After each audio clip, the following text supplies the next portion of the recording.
क्या आप जानते हैं कि मौन में अपार शक्ति होती है?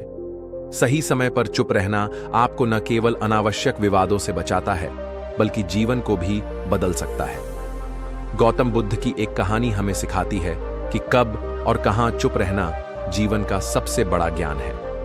अगर आप इस वीडियो को अंत तक देखते हैं तो आपको समझ आएगा कि मौन का सही उपयोग कैसे आपके जीवन में शांति, सफलता और बुद्धिमत्ता ला सकता है। और हां, अगर आप हमारे चैनल पर नए हैं तो वीडियो को लाइक करें, शेयर करें और वी बी इंस्पायर्ड चैनल को सब्सक्राइब जरूर करें ताकि आप ऐसी प्रेरणादायक कहानियों से जुड़े रहें। गौतम बुद्ध अपने शिष्यों के साथ विहार में ध्यान कर रहे थे। तभी एक व्यक्ति उनके पास आया और क्रोधित होकर अपशब्द कहने लगा, तुम्हारी बातें व्यर्थ हैं, तुम लोगों को भ्रमित कर रहे हो। बुद्ध शांत रहे, उन्होंने कोई प्रतिक्रिया नहीं दी। यह देखकर शिष्य आश्चर्यचकित हो गए। व्यक्ति कुछ देर तक चिल्लाता रहा, लेकिन जब बुद्ध ने कोई उत्तर नहीं दिया तो वह स्वयं ही थक कर चला गया। एक शिष्य ने पूछा, गुरुदेव, आपने उस व्यक्ति को उत्तर क्यों नहीं दिया?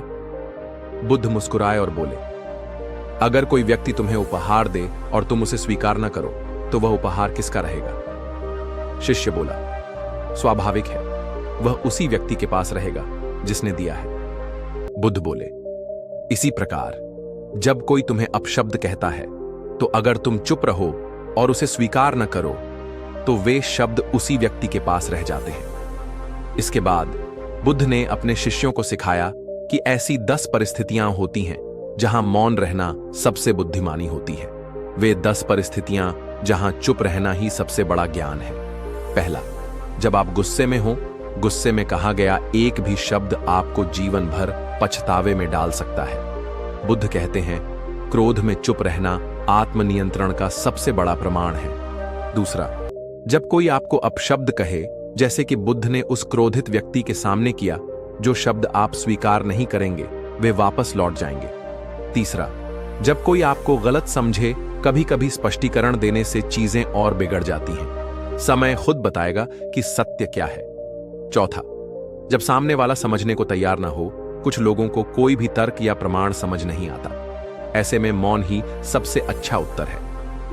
पांचवा, जब बात करने से चोट पहुंचे, अगर आपके शब्द किसी को आहत कर सकते हैं तो बेहतर है कि आप मौन रहें। छठवां, जब आपको पूरा सच न पता हो, अधूरी जानकारी पर बोलने से गलतफहमी फैलती है, इसलिए पहले पूरी सच्चाई जानें फिर बोलें। सातवां, जब समय सही ना हो, हर बात के लिए सही समय होता है। बुद्ध कहते हैं, सही बात भी गलत समय पर कही जाए तो वह भी बेकार हो जाती है। आठवां, जब आप स्वयं को साबित करने में लगे हों, जो वास्तव में महान होता है उसे खुद को साबित करने की जरूरत नहीं होती, उसका मौन ही उसका परिचय देता है। नवा, जब आप सीख रहे हों, सीखने का पहला नियम है, सुनो ज्यादा, बोलो कम। दशवां, जब सामने वाले को आपकी बात की कद्र न हो, अगर कोई आपकी बात को हल्के में लेता है तो व्यर्थ बहस में पड़ने से अच्छा है कि आप चुप रहें। बुद्ध कहते हैं, मूर्खों से बहस मत करो, वे पहले तुम्हें अपने स्तर पर लाएंगे और फिर अपने अनुभव से हरा देंगे। शिष्य बुद्ध की बातें सुनकर मौन का महत्व समझ गए। उन्होंने प्रण लिया कि वे इन 10 स्थानों पर चुप रहने का अभ्यास करेंगे। बुद्ध ने मुस्कुराकर कहा, जब तुम मौन के महत्व को समझोगे तब तुम्हें अपने ही भीतर एक गहरा संसार दिखेगा जो शब्दों से कहीं अधिक शक्तिशाली है। तो दोस्तों, यह थी गौतम बुद्ध की प्रेरणादायक कहानी। अगर आपको यह कहानी अच्छी लगी तो वी बी इंस्पायर्ड चैनल को सब्सक्राइब करें, वीडियो को लाइक करें और अपने दोस्तों के साथ शेयर करें ताकि वे भी मौन की शक्ति को समझ सकें। याद रखें, सही समय पर चुप रहना ही सबसे बड़ी बुद्धिमानी है। धन्यवाद।